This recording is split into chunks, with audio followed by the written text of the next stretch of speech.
In front of me is HONOR Magic4 Pro, and today I would like to show you how you can operate apps permissions on this HONOR device.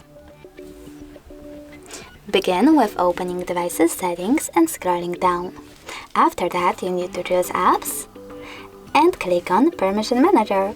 Then tap on one of your device's features, like for example camera or call logs, and select one of those apps. I will go with Snapchat. Then click one of those options, allow or don't allow.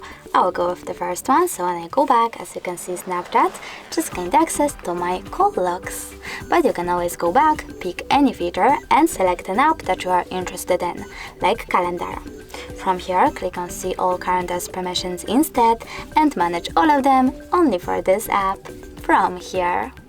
Thanks so much for watching. If you enjoyed this video, don't forget to leave a like, comment and definitely subscribe. Bye!